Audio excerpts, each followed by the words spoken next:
Hello दोस्तों, एक बार फिर से आप सभी का स्वागत है। तो आज के इस सेशन में हम लोग सरकार के प्रकार, संसाधनात्मक एवं अध्यक्षात्मक से जुड़े हुए प्रश्नों को करेंगे। आई होप आपके लिए सेशंस हेल्प कर रहे होंगे आपको, तो जरूर शेयर कीजिए अपने दोस्तों में। फर्स्ट क्वेश्चन है आपके सामने, त्रिशंकु संसद का तात्पर्य क्या है? आप लोगों को बताना है। संसद में 2 दलों का बहुमत, संसद में 1 दल का बहुमत, संसद में 3 दलों का बहुमत, या फिर संसद में किसी दल का बहुमत नहीं है। उत्तराखंड असिस्टेंट प्रोफेसर परीक्षा 2017 में आया हुआ प्रश्न है। तो त्रिशंकु संसद का तात्पर्य क्या है? जल्दी से कमेंट बॉक्स में राइट आंसर आप लोग लिखेंगे। क्या होगा इसके लिए? तो बिल्कुल करेक्ट आंसर है ऑप्शन नंबर डी, संसद में किसी भी दल का बहुमत ना होना त्रिशंकु संसद कहलाता है। आम संसदीय चुनाव के पश्चात जब किसी भी राजनीतिक दल को स्पष्ट बहुमत प्राप्त नहीं होता है तो ऐसी स्थिति को क्या कहा जाता है? त्रिशंकु या फिर लटकती हुई संसद। इसका परिणाम होता है चुनाव के पश्चात मिलीजुली अर्थात गठबंधन की सरकार या पुनः नए निर्वाचन की घोषणा। क्वेश्चन नंबर 2, अल्पतंत्र का लोह नियम सिद्धांत किसने दिया है? मोस्का ने, मिसेल्स ने, पैरेटो ने, या फिर लास्पेल ने? तो आयरन लॉ ऑफ ओलिगार्की, अल्पतंत्र का लो नियम किसने दिया है? तो राइट आंसर है ऑप्शन नंबर बी, मिसेल्स। तो आप लोग देख रहे होंगे असिस्टेंट प्रोफेसर के एग्जाम में बेसिक्स क्वेश्चंस आते हैं। रॉबर्ट मिसेल्स ने अपनी प्रसिद्ध कृति पॉलिटिकल पार्टी, तो आपको याद रखना है पॉलिटिकल पार्टी किसकी बुक है? रॉबर्ट मिसेल्स की, में अल्पतंत्र के लोह सिद्धांत का प्रतिपादन किया था।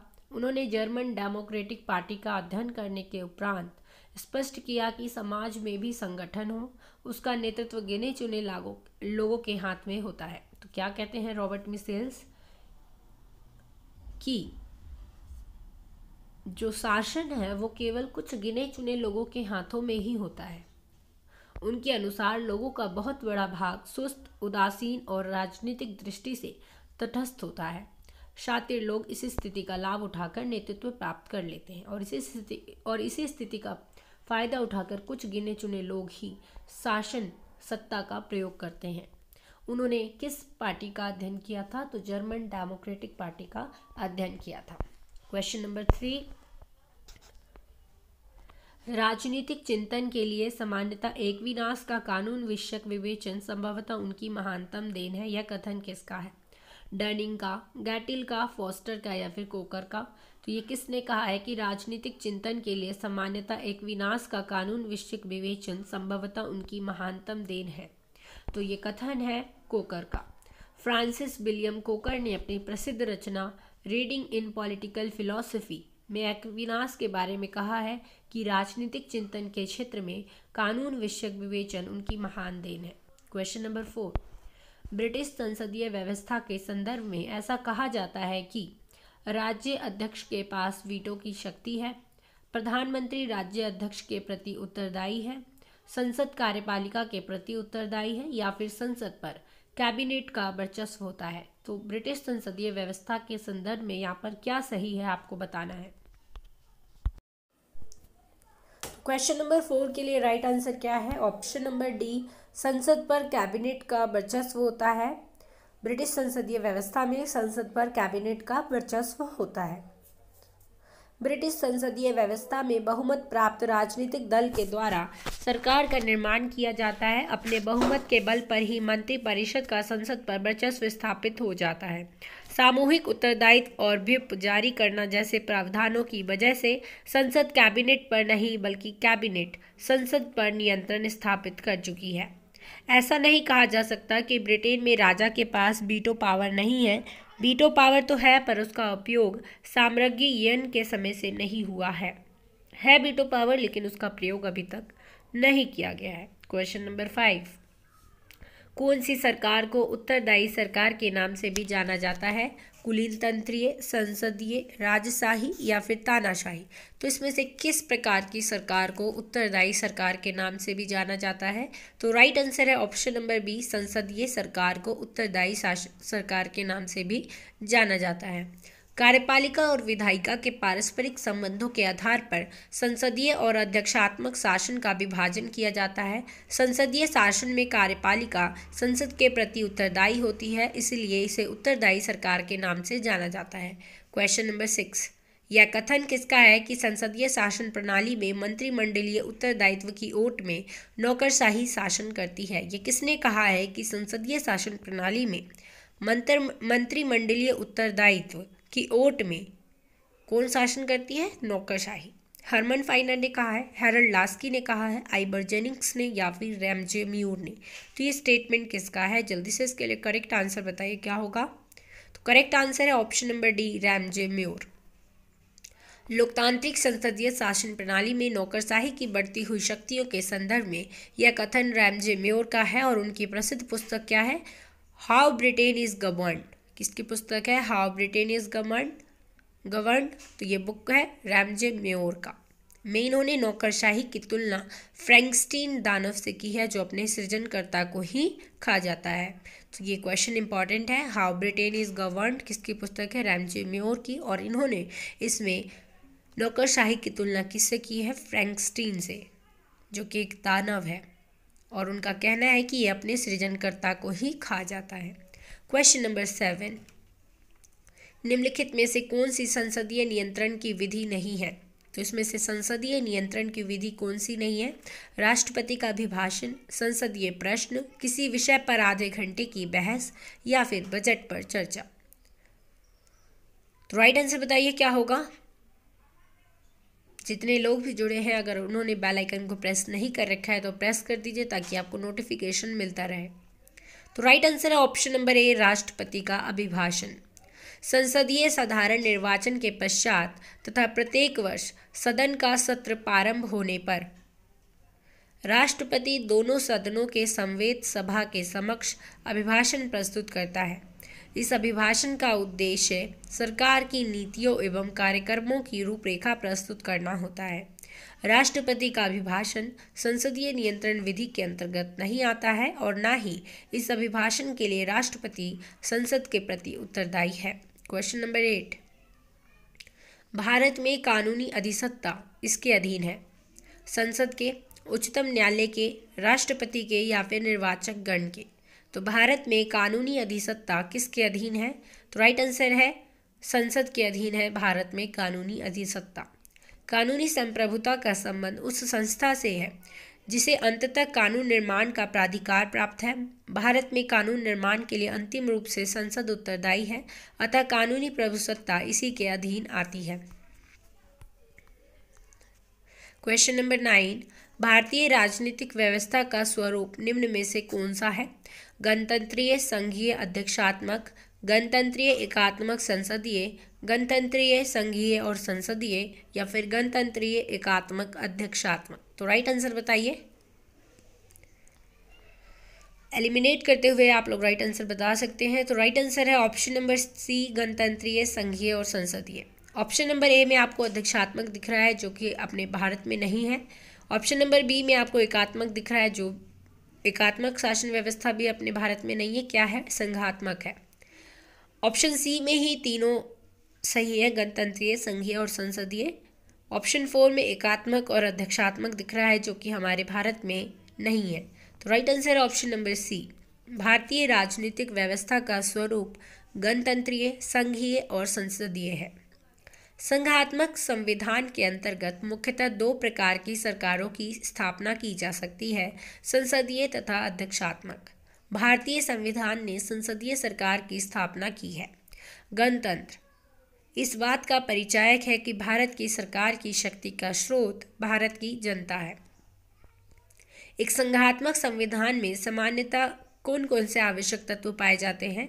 शक्तियों का विभाजन, संविधान की सर्वोपरिता, लिखित संविधान एवं संविधान संशोधन की कठिन प्रक्रिया, न्यायपालिका का प्राधिकार। संघात्मक संविधान की ये सभी आवश्यक तत्व भारतीय संविधान में विद्यमान है। क्वेश्चन नंबर 10, अध्यक्षात्मक शासन व्यवस्था के अंतर्गत कार्यपालिका के सदस्य विधायिका के दोनों सदनों से लिए जाते हैं, लोकप्रिय सदन से लिए जाते हैं, किसी भी सदन के सदस्य नहीं होते या मंत्री बनने के पश्चात विधायिका के सदस्य बन जाते हैं। तो राइट आंसर बताइए क्या होगा इसके लिए। तो राइट आंसर है ऑप्शन नंबर सी, किसी भी सदन के सदस्य नहीं होते। अध्यक्षात्मक शासन व्यवस्था में कार्यपालिका के सदस्य या अध्यक्ष विधानमंडल के अंग नहीं होते हैं। विधानमंडल उसके कार्यकाल में उनको पद से हटा नहीं सकती। कार्यपालिका भी विधानमंडल को समय से पहले भंग करने का निर्णय नहीं कर सकती। क्वेश्चन नंबर 11, अध्यक्षात्मक प्रणाली में संसद सरकार पर निर्भर करती है। सरकार संसद से पूर्ण रूप से अलग होती है। सरकार संसद पर निर्भर करती है या फिर न्यायपालिका स्वतंत्र नहीं होती। तो राइट आंसर क्या है, ऑप्शन नंबर बी, सरकार संसद से पूर्ण रूप से अलग होती है। अध्यक्षात्मक शासन प्रणाली में सरकार और संसद में पूर्ण रूप से अलगाव रहता है। अध्यक्षात्मक शासन प्रणाली में राष्ट्रपति कार्यपालिका का वास्तविक प्रधान होता है, अर्थात समस्त कार्यकारिणी शक्ति राष्ट्रपति में निहित होती है। राष्ट्रपति का निर्वाचन सीधे जनता द्वारा प्रत्यक्ष रूप से किया जाता है। कार्यपालिका अपनी अवधि तथा शक्तियों आदि के विषय में व्यवस्थापिका से स्वतंत्र होती है। मंत्रिमंडल के सदस्य विधानमंडल के सदस्य नहीं होते हैं। जो मंत्रिमंडल के सदस्य हैं वो विधानमंडल के सदस्य नहीं होते हैं अध्यक्षात्मक शासन प्रणाली में। अध्यक्षात्मक प्रणाली में कार्यपालिका का प्रधान दलगत विवादों से मुक्त रहता है, उसकी काल अवधि निश्चित होती है और सरकार में स्थायित्व होता है।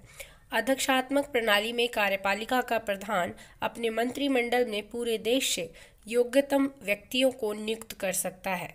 उसकी पसंद संसदीय प्रणाली की भांति केवल विधानमंडल में निर्वाचित प्रतिनिधियों तक ही सीमित नहीं रहती है। क्वेश्चन नंबर 12, सरकारों का वर्गीकरण संसदीय तथा अध्यक्षात्मक के रूप में किया जाता है। विधायिका तथा कार्यपालिका के बीच संबंधों के आधार पर, राजनीतिज्ञों तथा सिविल सेवकों के बीच संबंधों के आधार पर, लिखित तथा अलिखित संविधानों के आधार पर या फिर कठोर तथा नमनीय संविधानों के आधार पर। तो आपको बताना है कि सरकारों का वर्गीकरण संसदीय तथा अध्यक्षात्मक के रूप में किस आधार पर किया जाता है। तो राइट आंसर क्या है, ऑप्शन नंबर ए, विधायिका तथा कार्यपालिका के बीच संबंधों के आधार पर हम किसी देश की शासन व्यवस्था को संसदीय या अध्यक्षात्मक के रूप में वर्गीकृत करते हैं।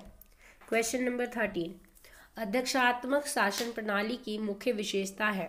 कार्यपालिका का अध्यक्ष राष्ट्रपति होता है। राष्ट्रपति अपने मंत्री परिषद की नियुक्ति स्वयं करता है। राष्ट्रपति व्यवस्थापिका का भी गठन नहीं कर सकता है या फिर उपयुक्त सभी। तो अध्यक्षात्मक शासन प्रणाली की ये सभी विशेषताएं हैं। ऑप्शन नंबर डी यहाँ पर राइट आंसर है।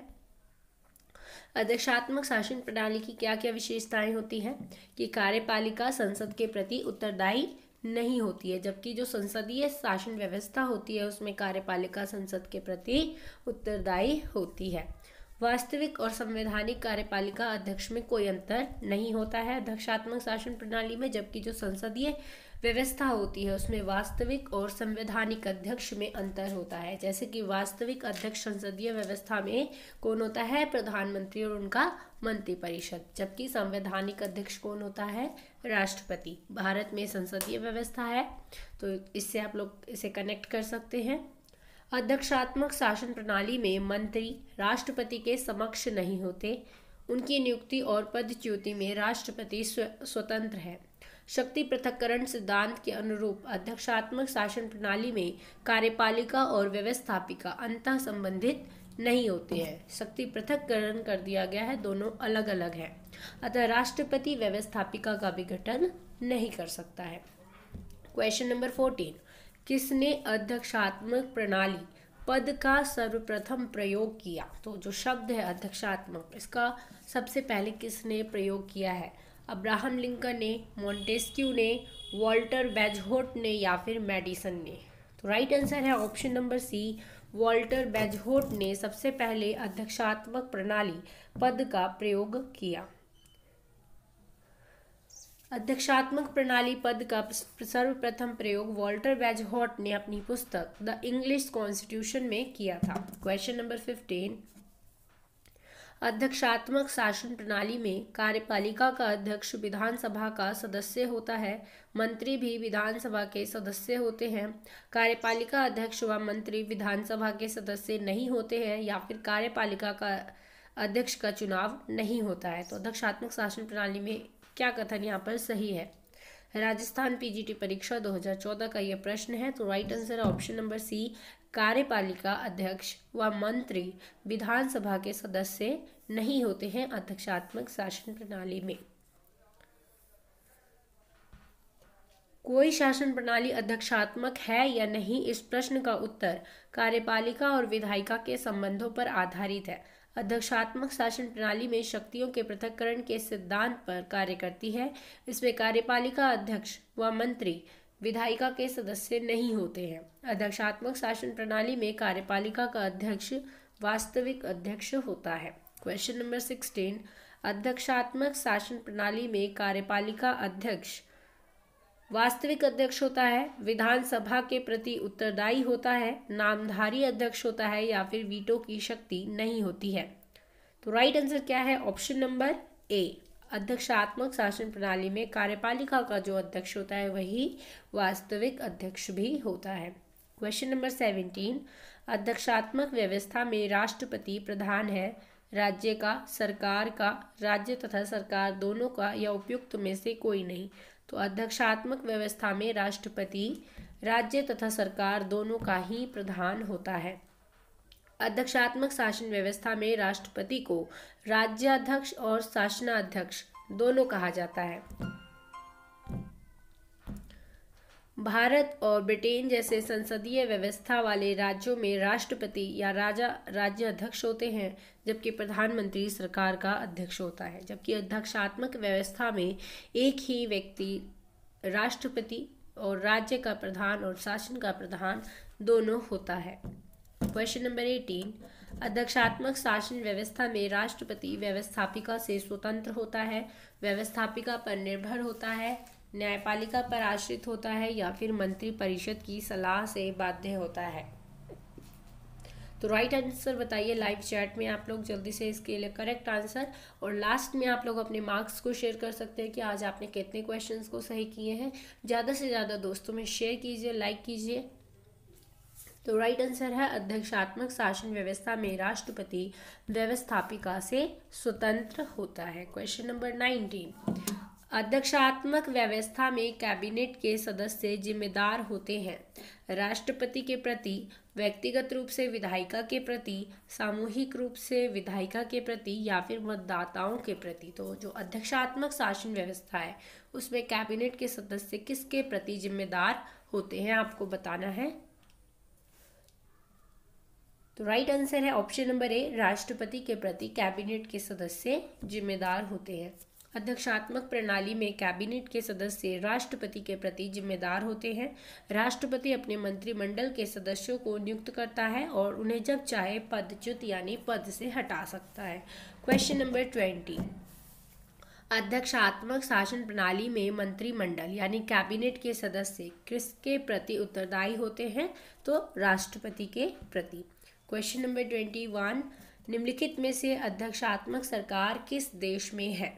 भारत में, ब्रिटेन में, संयुक्त राज्य अमेरिका में, या फिर फ्रांस में?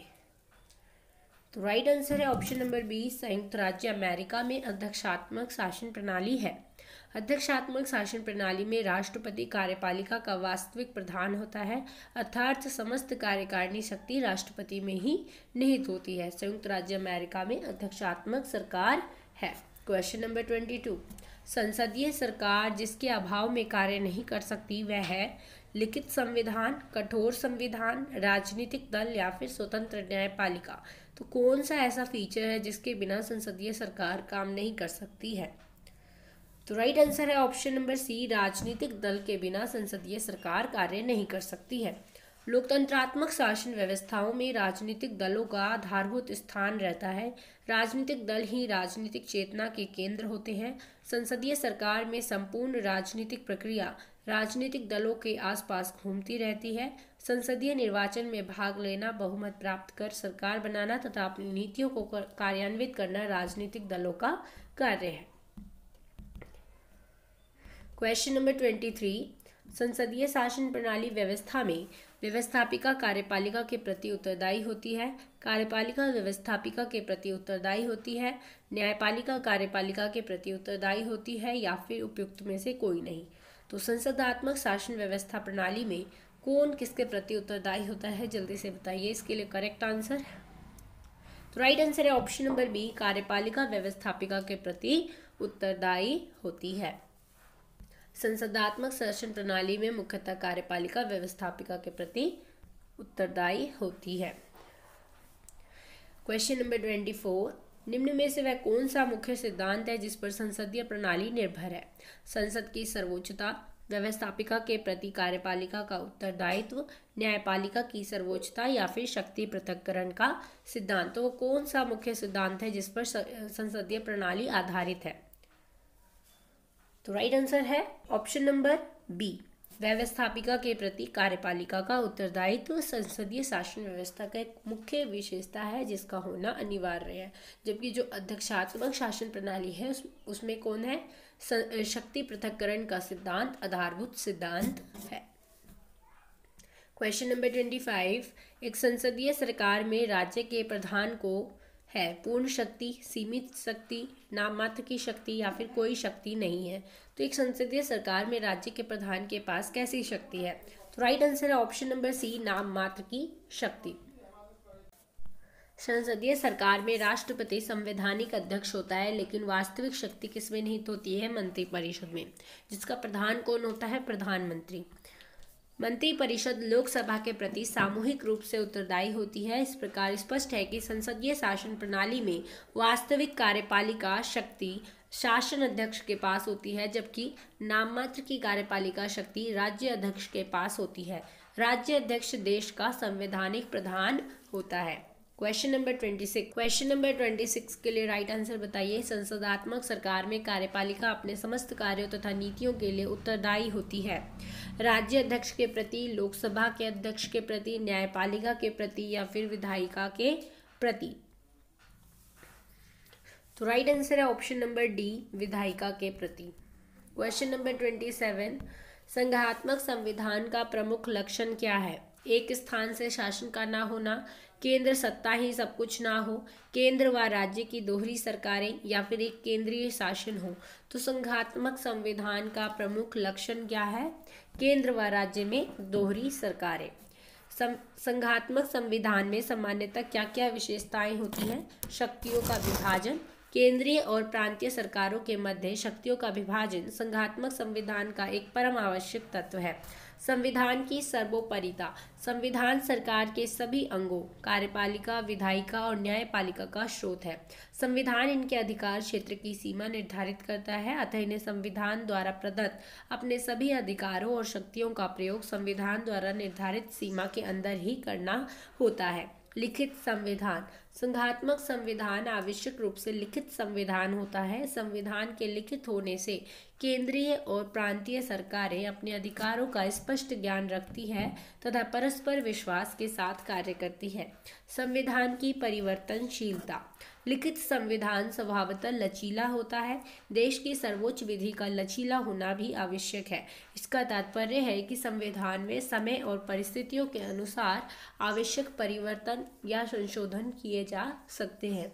न्यायपालिका का प्राधिकार, संघीय संविधान में केंद्रीय और प्रांतीय सरकारों के मध्य शक्तियों का विभाजन होता है। यह विभाजन लिखित संविधान द्वारा होता है। इस शक्ति विभाजन को बनाए रखना आवश्यक होता है ताकि ये सरकारें एक दूसरे के अधिकार क्षेत्र का अतिक्रमण न कर सके। अतः इस लिखित संविधान के निर्वचन हेतु एक स्वतंत्र तथा निष्पक्ष संस्था की आवश्यकता होती है। संघीय संविधान में यह कार्य न्यायपालिका को सौंपा गया है। उल्लेखनीय है कि संघात्मक संविधान के उपयुक्त वर्णित समस्त आवश्यक तत्व भारतीय संविधान में विद्यमान है। क्वेश्चन नंबर 28, भारत में किस कारण से शासन संघात्मक है?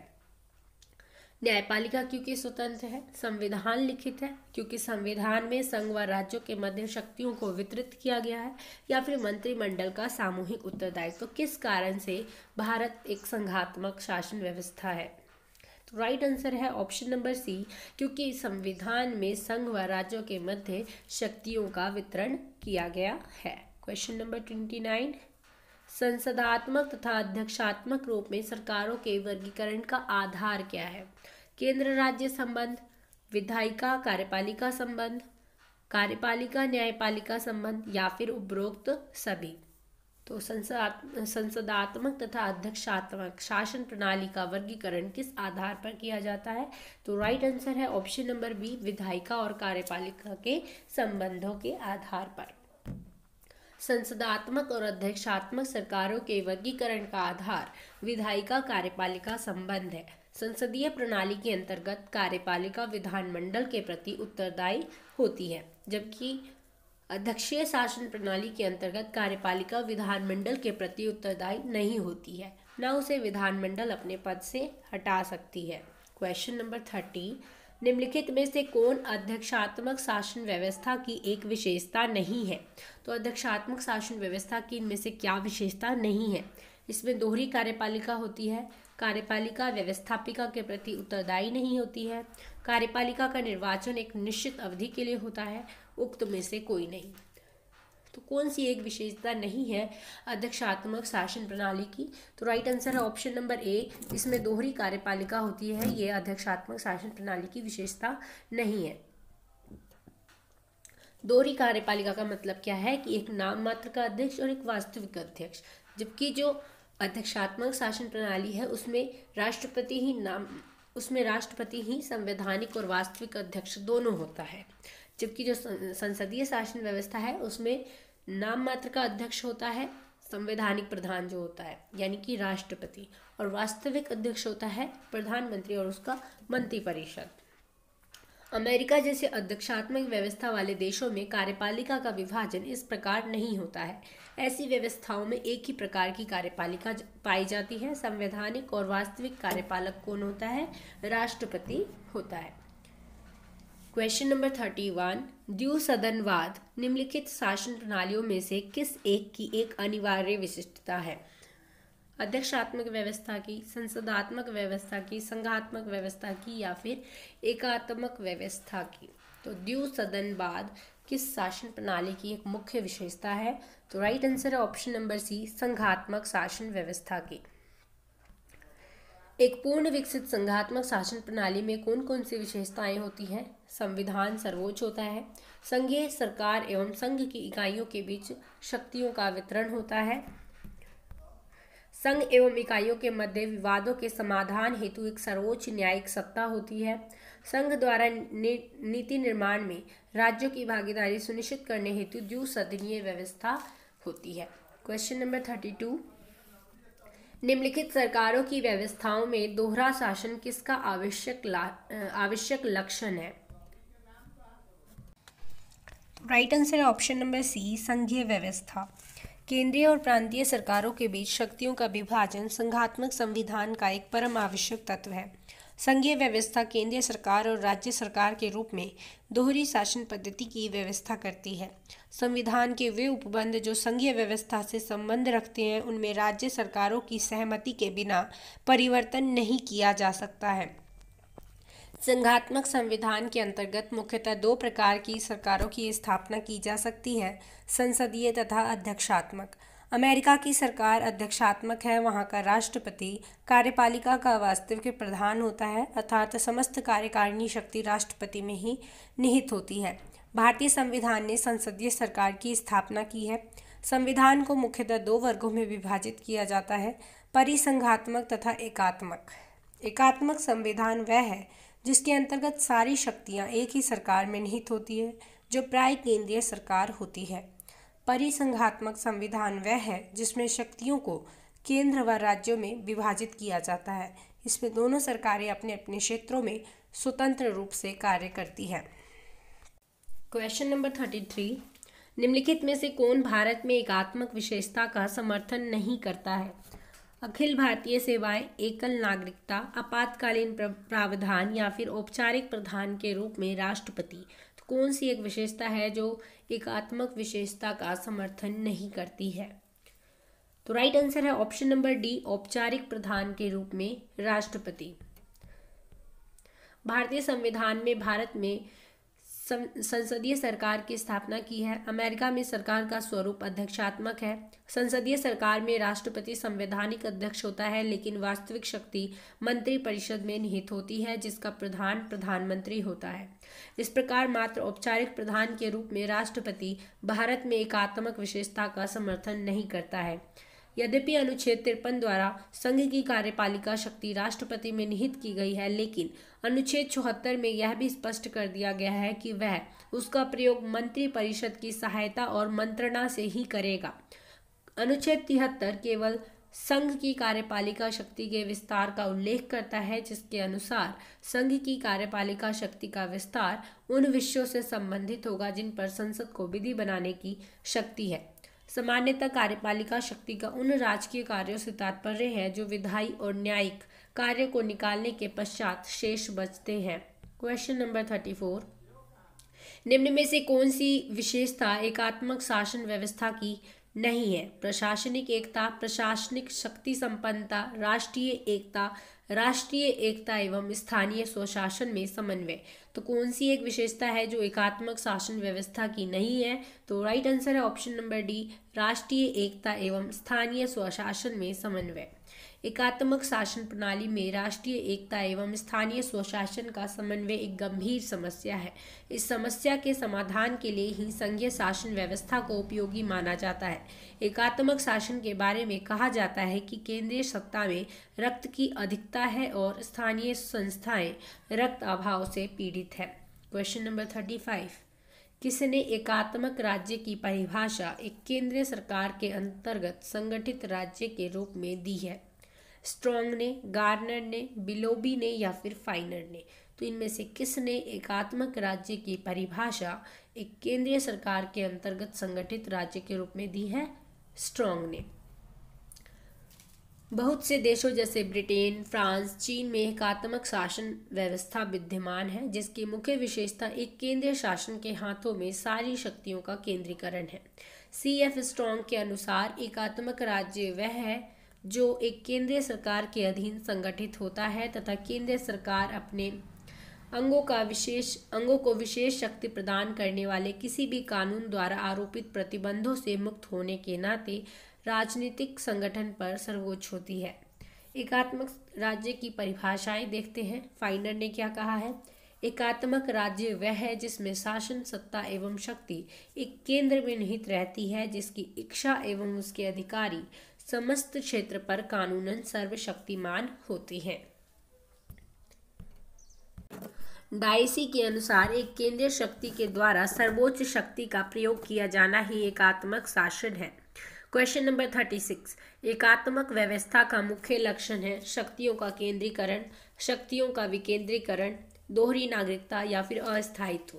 तो एकात्मक व्यवस्था का मुख्य लक्षण क्या है? ऑप्शन नंबर ए, शक्तियों का केंद्रीकरण।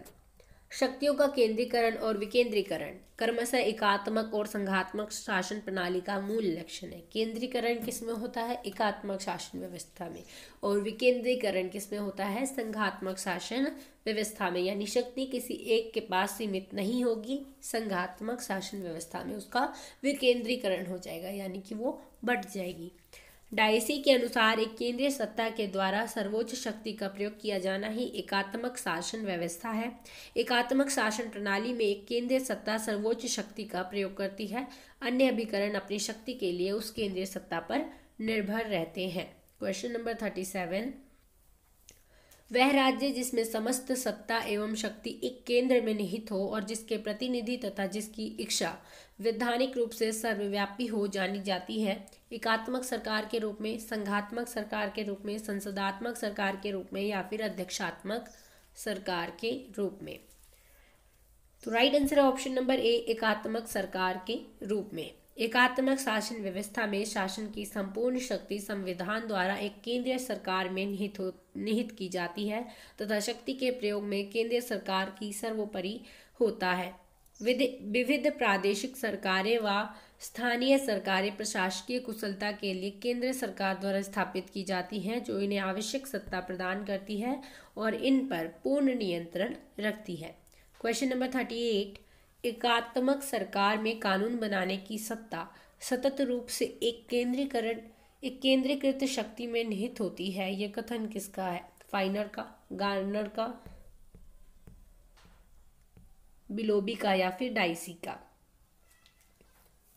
तो राइट आंसर है ऑप्शन नंबर डी, डाइसी।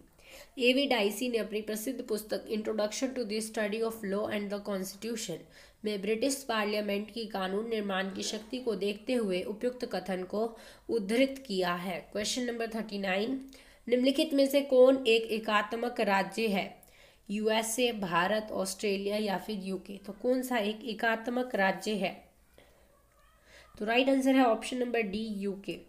एकात्मक राज्य में सरकार की एक ही इकाई होती है जिसका क्षेत्राधिकार पूरा प्रदेश होता है। प्रदेश को छोटी छोटी सरकारी इकाइयों में विभाजित किया जाता है जिन्हें सीमित शक्तियां प्राप्त होती हैं। ये शक्तियां उन्हें केंद्र सरकार द्वारा प्रदान की जाती हैं। अतः सरकारी विभागों के अपने क्षेत्रीय कार्यालय होते हैं जिनका एकमात्र लक्ष्य प्रशासनिक सुविधा प्राप्त करना होता है। नगर के कार्यों के निष्पादन के लिए स्थानीय संस्थाएं होती हैं और सरकारी निर्णयों को लागू करने हेतु संबंधित विभागों के क्षेत्रीय अभिकरण होते हैं। यूके के काउंटीज तथा फ्रांस के विभाग इस प्रकार की स्थानीय सरकार की प्रशासनिक इकाइयों के उदाहरण हैं और यूके एक एकात्मक राज्य है।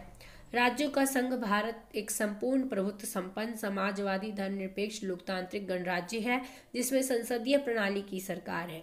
संसदीय सरकार के संविधान का ढांचा एकात्मक विशेषताओं के साथ साथ संघात्मक भी है।